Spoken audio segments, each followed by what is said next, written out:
If there's anyone out there reading this, please help me. I heard that this community seems to have a fascination with this kind of thing, so maybe someone has some information that could help me. Maybe they've experienced the same problem I have. I've contacted other sites and people about my situation. Thanks in advance for any help you can offer me. I should probably set the stage here. I work in a mirror factory as an inspector. Most of the work in making a mirror is already automated, but it's always up to a human eye to determine whether or not a mirror's reflection is up to standards. Hence my position, checking for any bubbles or cracks or such when a pane is complete. In the factory itself, there's probably only about 30 of us in total. We tend to ship out a lot more large mirror panes than actually cutting or designing some mirrors, the kind you might find in a gym or such, an industrial supplier you might call us.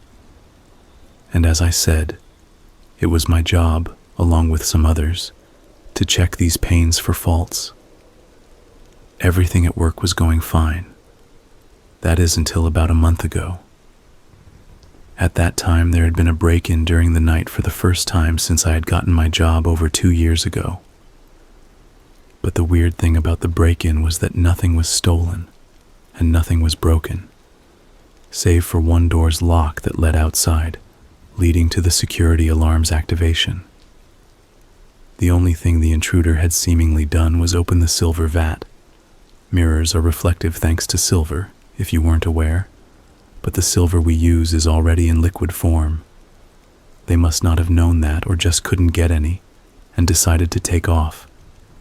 Security footage was useless, as it was too dark to tell who it had been or what discernible features they might have had that would give them away. Regardless, the police did their investigating and couldn't come up with anything, so my boss hired some security guards to keep watch during the night. Work continued as normal by day, but then, the very next night, there was another break-in. One of the guards was hospitalized, and though I never got to see him myself, word spread that his arm had been snapped in 3 places. The image was not pleasing to think about. This time, once again, nothing had been touched, but now not even the silver vat had been opened. And just as before, there were no clues as to who had done it. Some of the workers became a little concerned, but my boss calmed them down and assured them that there was nothing to worry about, as it only happened during the night. Everyone just returned to their work, myself included, a bit skeptical of the safety of the factory. After the second incident, though, I began to notice something strange while doing my inspections. The mirror just didn't seem to be properly reflecting what was happening. One time my friend Greg passed behind me while I was working and called my name. I turned to wave to him, but upon looking back, I thought my reflection waved a little longer, and it seemed to be waving at me. I shrugged it off as just a trick of the eye. It was also summertime, and I was working in a factory after all, so the possibility of heat stroke had crossed my mind. Another time, I was walking along the length of a pane when my reflection, it almost seemed to stop for a moment, like it was inspecting a part of the mirror. I blinked and shook my head, and when I opened my eyes, my reflection was looking right back at me, plain as day. The tricks became more common, and soon I would find myself staring into a mirror for minutes, and minutes turned into hours, trying to catch the other me acting out, before someone would come over and pull me from the trance. Usually it was my boss. I'd apologize and get back to work, having to stay later into the evening to make up my lack of inspections throughout the day. Though when he could, Greg would stay with me and help check some of the panes. One evening, while Greg was helping me out, I thought that I had seen my reflection knock on the glass in front of me. Granted, I didn't hear anything, but the sudden movement was enough to startle me. I shouted and, in an act of pure frightened instinct, punched the pane. Needless to say, the whole thing shattered. Greg ran over and helped wrap my bleeding hand, then sat me down. He asked me what was going on. "You just stand there, staring into the mirrors now. Is there something wrong with your pains? Do they feel weird or something? Should we get someone to look at the machines?" I shook my head. They didn't feel any different than usual. They had the same typical smoothness with little to no smudging, the glass reflective exterior that people purchased from us for. I debated on whether or not I should tell him about my hallucinations, but decided against it out of fear for losing my job. Greg was a good friend, but he'd report my unhealthy mental state in a heartbeat.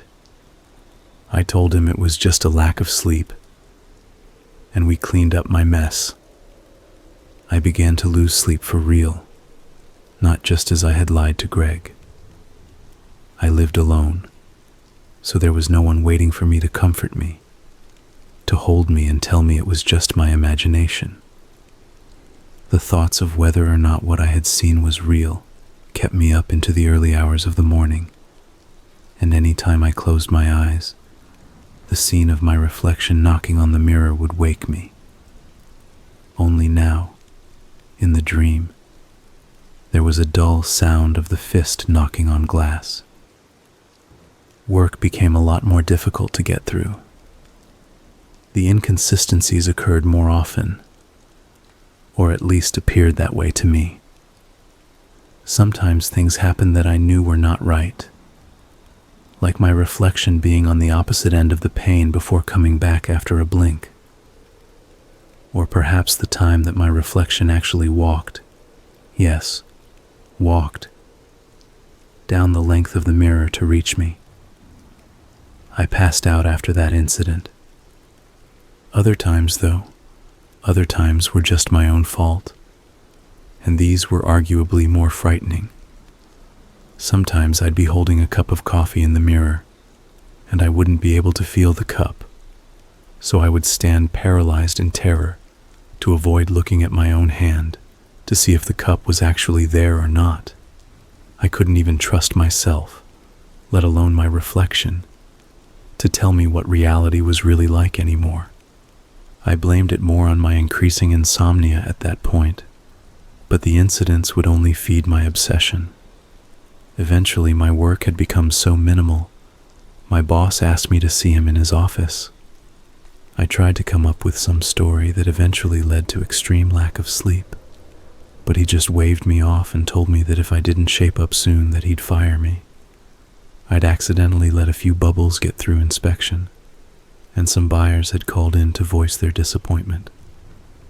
The now existing threat of losing my job only compounded to my mental well-being. Another break-in occurred, with the same details as the last two, but this time, one of the guards went missing. The police searched for days, but in the end, there wasn't a trace of him left. More workers began to get spooked, and a few even quit. I was particularly terrified, and now had even more fuel for my insomnia. My boss finally got the message and decided to hire more guards, as well as assigning a group for daytime patrols. Everyone seemed happy enough with that.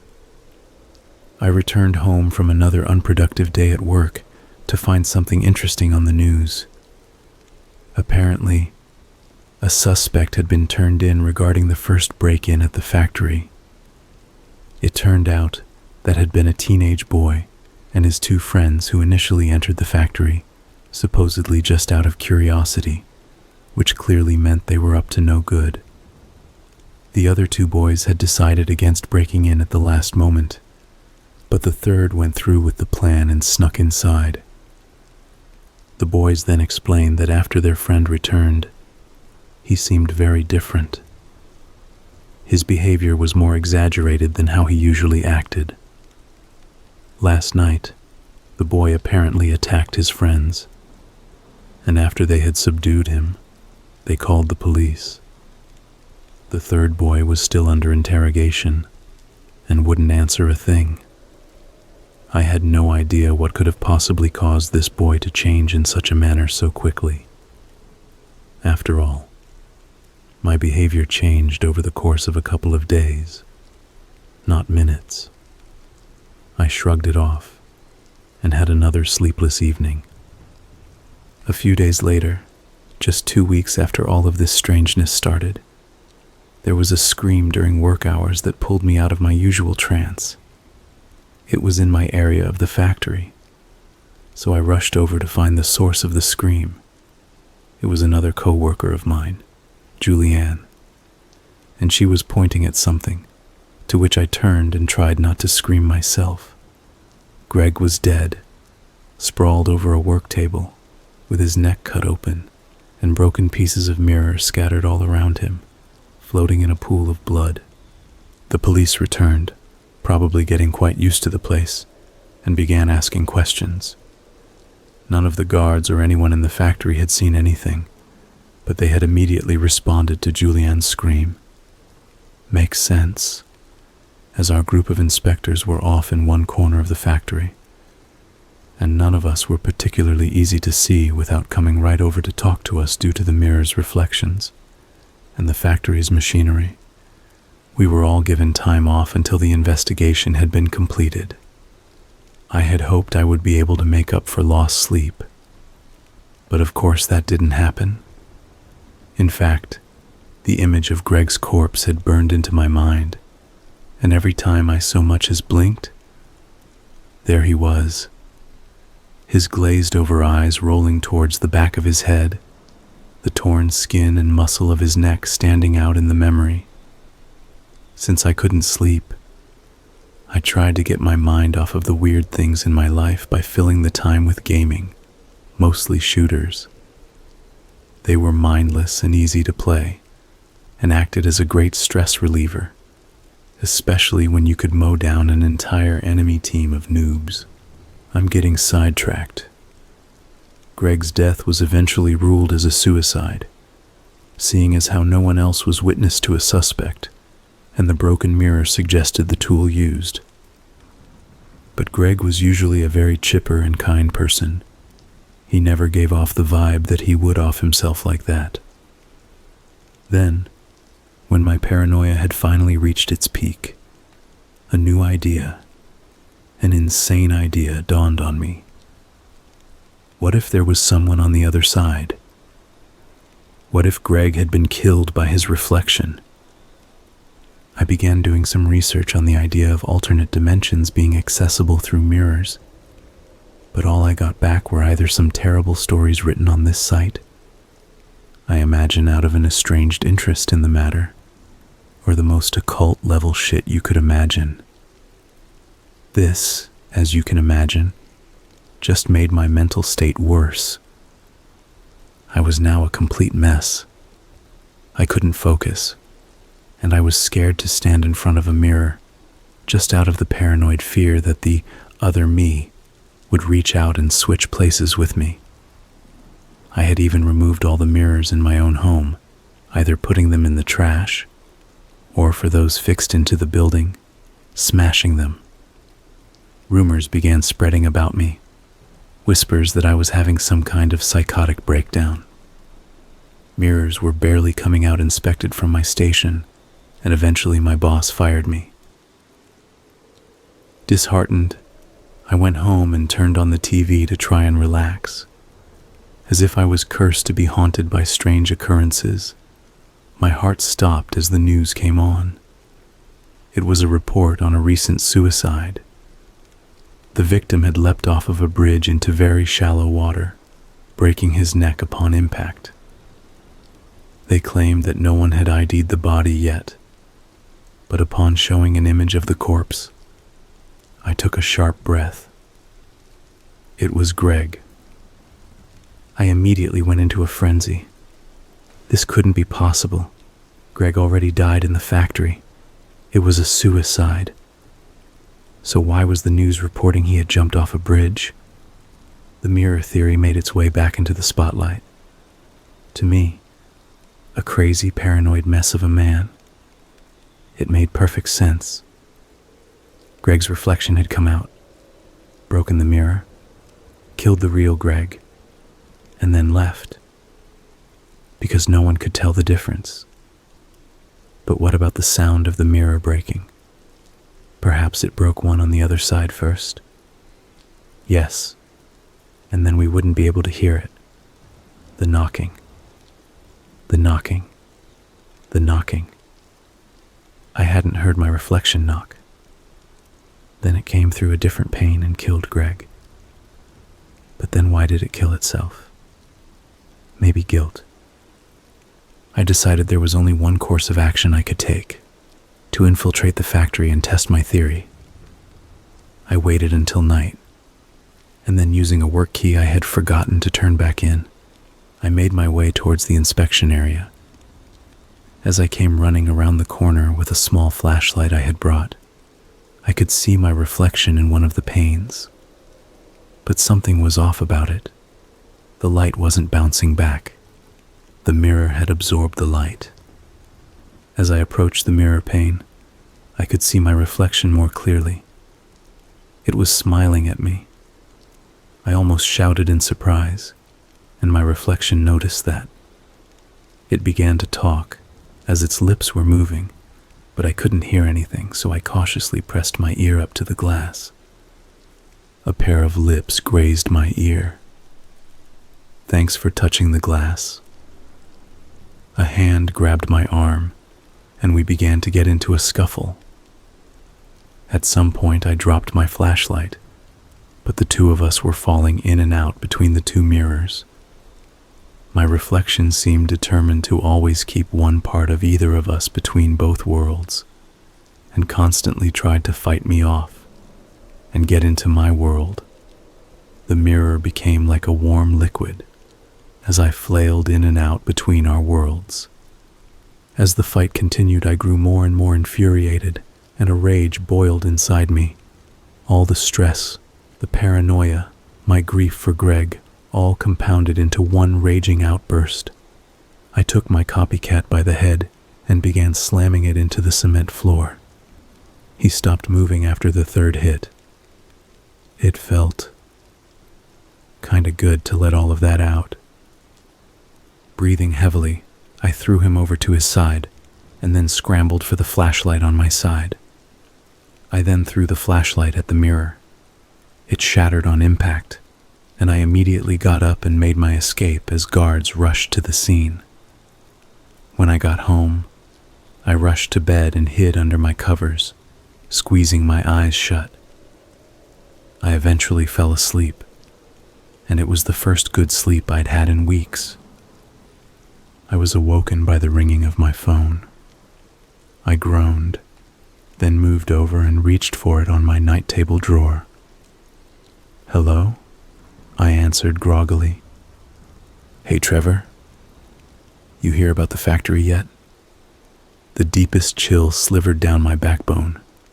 It was Greg. I couldn't respond, so I simply listened. "I guess not. Well, it seems it was broken into during the night, so the police are investigating. The place won't be open again for a few days. You want to hang out? I've got some paper stuff to fill out, but when I'm done, I'll come over to your place. How does that sound? Won't be 2, maybe 3. Yeah, better make it 3 hours. Okay, bud?" My throat was in a knot, but I managed to swallow. Oh, okay then. See you soon." I hung up, then sat in bed holding my head, the realization sinking in. I made a mistake. I had made a terrible, irreversible mistake. And not long after, I realized something else. There was more than just one other side. And they weren't all break-ins. The guards, passing the mirrors at night, they didn't know. And then their copies came out. And they broke out of the factory. I wandered around my house for a while. trying to come to terms with what was happening.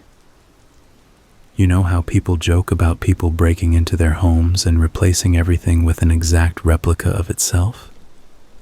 I got that feeling from everything. It was uncomfortable and upsetting, as if I were trying to pretend that someone else's house was in fact my own.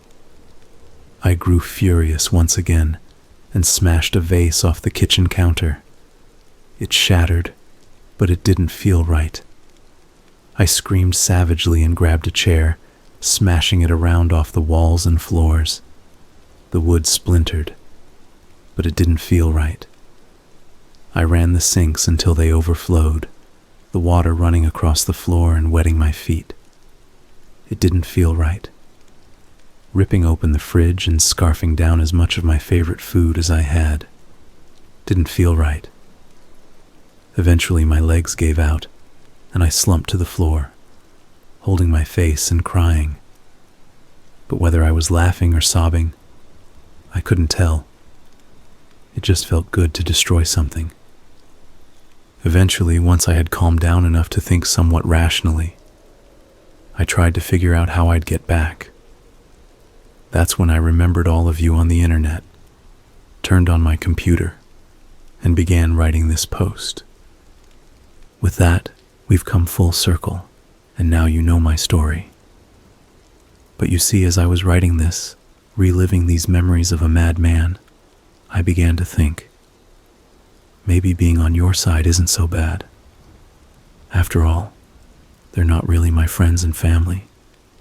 They're all just copies. All of you are nothing but copies. I'm still feeling a little stressed out too. Maybe I'll have some fun on this side. Fun that I could never have over there. Maybe that's why the copies were coming through the mirror. They realized the truth too. They realized that through the looking glass, there wasn't a white rabbit, or talking caterpillars, or a redneck queen. There were 7 billion lives, 7 billion copies, which they could play with however they pleased. So no need to send me links on how to get back to my world or any of that nonsense. Just consider this message a warning. I have to go now. Greg will be over any minute. And this time he's going to stay dead. Farewell.